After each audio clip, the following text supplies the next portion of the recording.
Hey guys, Laura Conrad here with the Main Spot.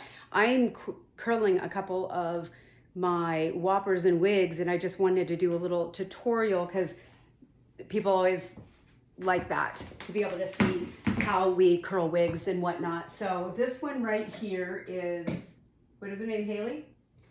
Yeah. Haley. Okay, so I use both of these sprays. This one says to use on wet hair.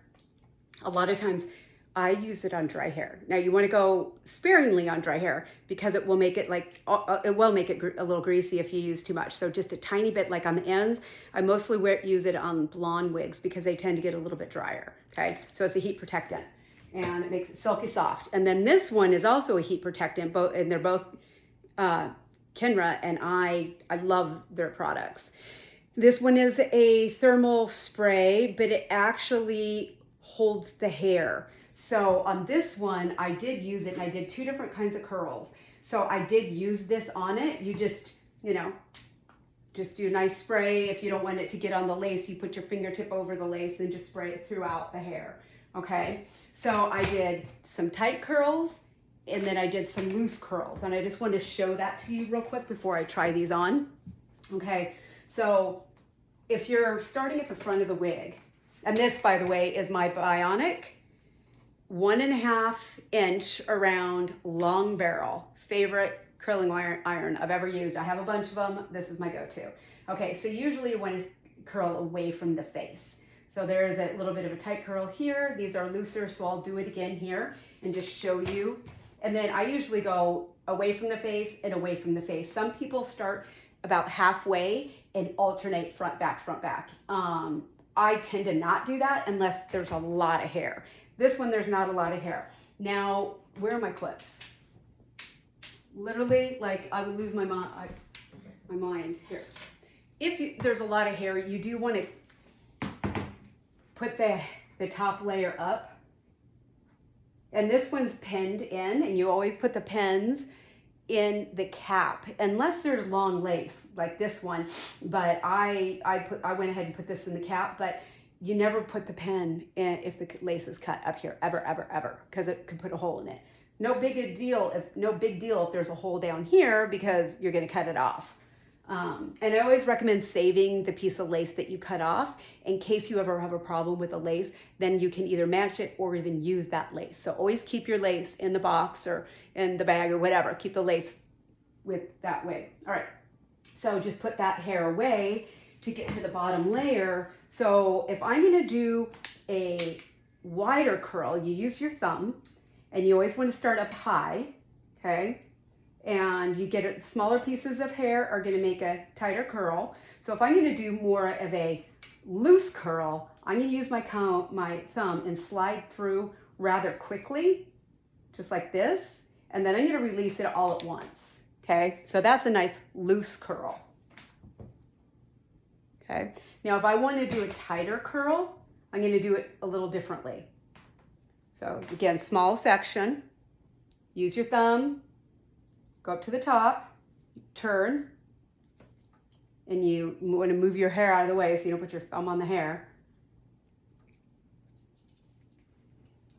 And you can grab a hold of it too if it loosens up on this. Lift up on your thumb, and you pull on it and tighten it.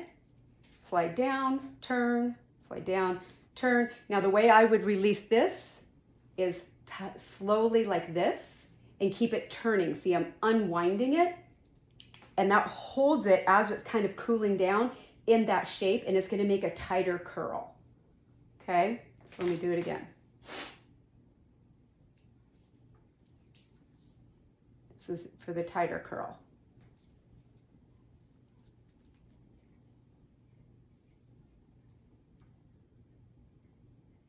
One 320 heat. So watch. You just slide down. You don't release it. You just slide down and untwist, and see how that stays twisted.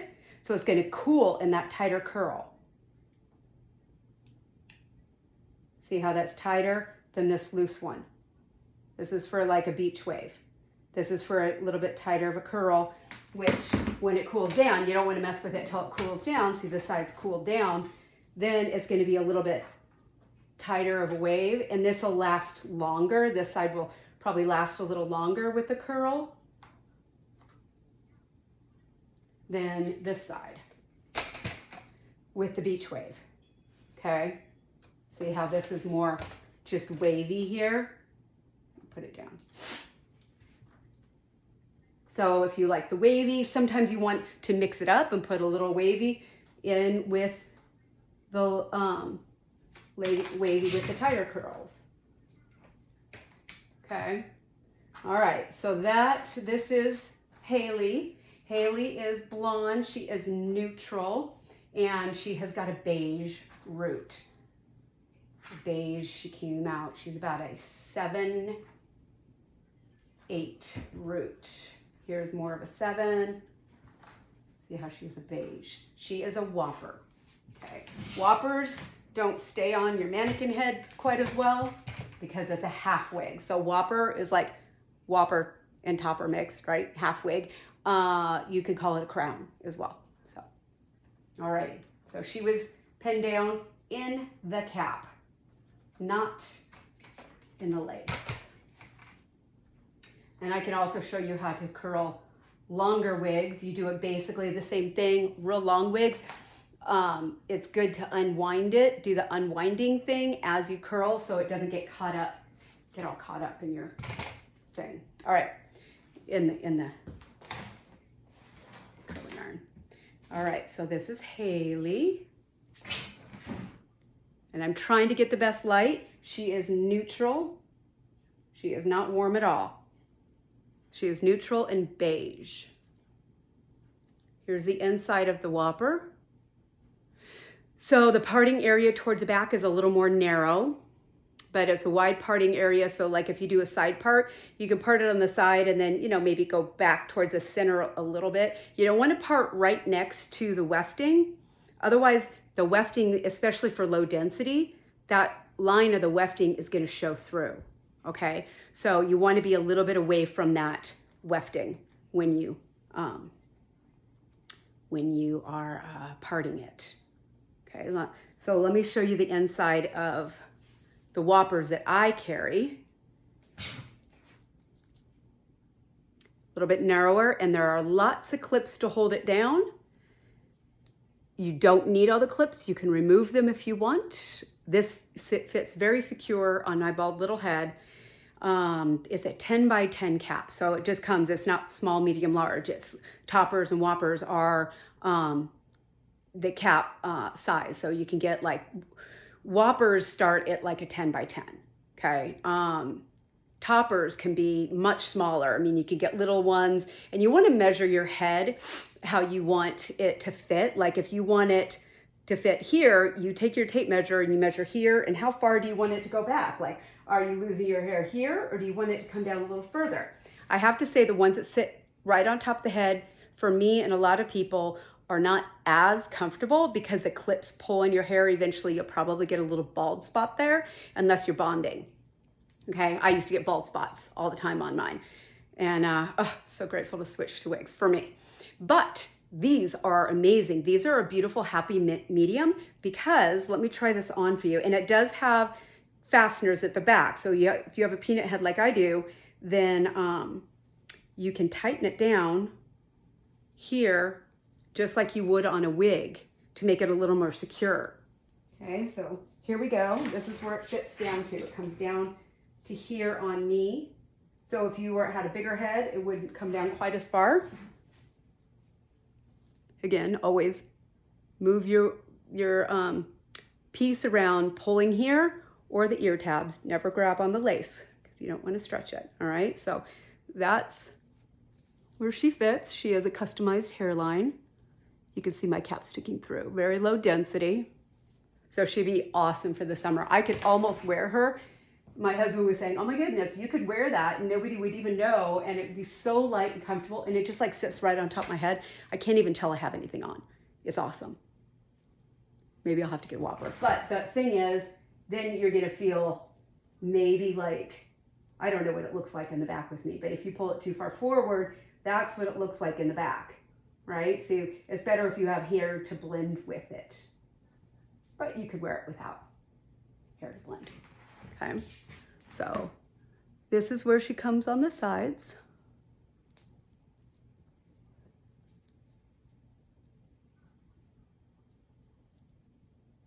Right here, so you could totally wear glasses with it. She comes down to here, because that's my cap. She comes down to right here. Can you see that? All the way up there. That's the cap, my head. So this is the wig. What do they also call them? Wiglets, maybe? Lots of different names. I like whopper. I think whopper's fun. I just learned that term, and I'd never called them whoppers before. I just called them crowns. But anyway, this is her. She's so pretty. And I know a lot of women were waiting for these to come in. They're really hard to get. I had to wait for it to come in, and then of course I had to customize it. So she's got pretty little layers in her. I love her. Customized hairline, like I said. I don't like my wigs to go straight across because our hairlines don't go straight across. I follow the hairline. So she follows a hairline for the most part, and she is low density. Lots of different ways to part her. Okay, so that one is Haley, right? Haley. Got to remember all these names because my daughter names them. Now I have another one. This one is, whew, she's falling off. Raven. I didn't pin her down. I got stuff everywhere, y'all. All right, let's see. Let me show you Raven. I haven't brushed her out yet. She's curled. She is literally silk. So a lot of ladies wanted dark brown. She's not black. She's dark brown, but she looks pretty close to black. She's really dark. She's just got a little hint of something that makes her not black. She's not jet black, but man, she's real dark. Here I am. Like, can you see it? So look at it. Such a dork. All right, here. And she's got a really beautiful cut. It goes down. She's layered down this way. She's got the 5 clips, at least. How many? I need to count them again. 1, 2, 3. Oh no, 6. 4, 5, 6. 6 clips and a comb. She's got the fasteners that I'm going to put on. So she stays in my head a little bit. Very easy to remove the clips. You just clip that little stitching, the little piece of thread. Right here, you just clip that with like Pekingese shear or sewing shears. You just clip it a little bit. Always use, and talking about shears, always use very sharp shears. Like most of us in the wig industry, we use very sharp shears. So my brain isn't working. So for like sewing shears, I use those. I do not use my hair cutting scissors. My hair scissors are very expensive. They're just for hair. Okay, and then your lace cutting and whatnot, only use it for lace. Like get a pair. They're not that expensive on Amazon. And you use it, just get a little, then the smaller ones are easier to use to cut your lace in the big pieces. So I recommend getting small cutting shears, and I have it all on my blog, all my products that I use, and I have lots of stuff on that. So my blog is themainspot.net. Okay. The main, like main, M-A-N-E, themainspot.net. And then my store is themainspot.store. But go on there, look at the products, and I have the shears that I recommend. That you can cut your lace with and things like that. But hide them away from your kids, right? Because you don't want to accidentally have them cutting cardboard with it and then you're trying to cut your lace. You want really good ones. Okay, so here she goes on.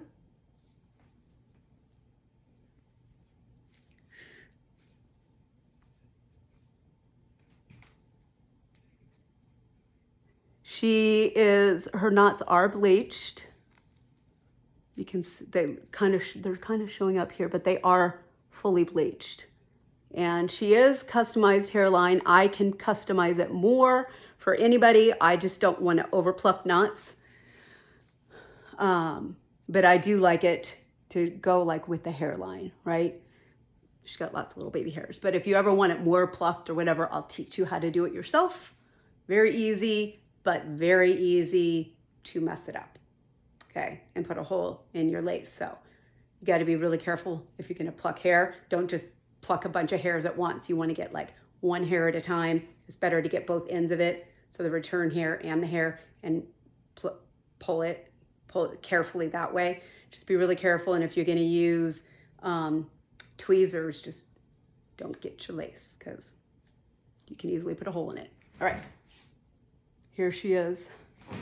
Very lightweight, low density, incredibly silky soft. And I will be listing both of these later today.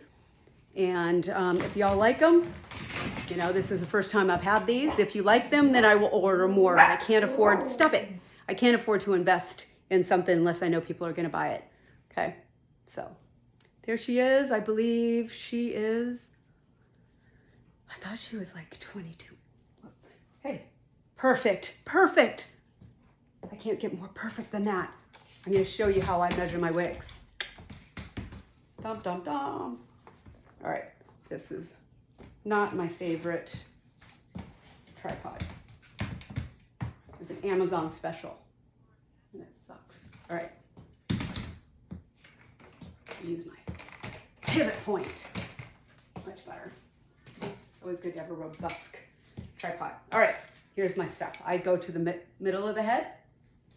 I go and I pull the longest layer down. So the longest layer comes at 22. I was going to say 22 inches. Yep. Longest layer, I mean, it's a teeny bit past 22 inches, but I'm going to say 22 inches. And then if you want to know what the sides are, I did layer her. So the sides are more like 19 to 20 inches here.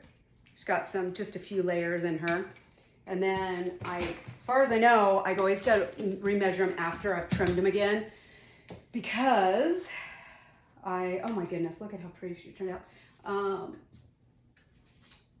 Because sometimes I take some of that length off. So she is just at 22, just barely 22 inches. Now, if some of you ladies wanted them shorter, I can cut that length off for you, or you can take it to somebody and cut it off. But they are 22 inches for the longer people. If you only want 18 inches, then we can just cut it off. Those are the only ones that I could get right now. They're really hard to get them right now. If you are dead set on having one like 14 inches, I'll do my best. And I will do pre-orders for them. So you just let me know, pre-order, you got to pay for it. And those would be final sale. Pre-orders are final sale. Most of my stuff isn't final sale. And even if I'm having a sale, like I'm having a sale this weekend, 10% off. I can't do more than that because I don't mark my wigs up high. So if I'm doing a 10% off, that means I'm basically not making any money on it. But I just want people to try my pieces. So that's why I won't be doing like a big sale, 30% off, because then I would literally be losing money because I don't mark my pieces up. I have fine textured European hair, and they're expensive. So, and it is not final sale. So if you bought one this weekend, you do need to pay the restocking fee, which is 5. And that just covers my fees. Otherwise, you know, I go broke. Broker than I am. So, yeah, 10% off. Do need to pay restocking fees.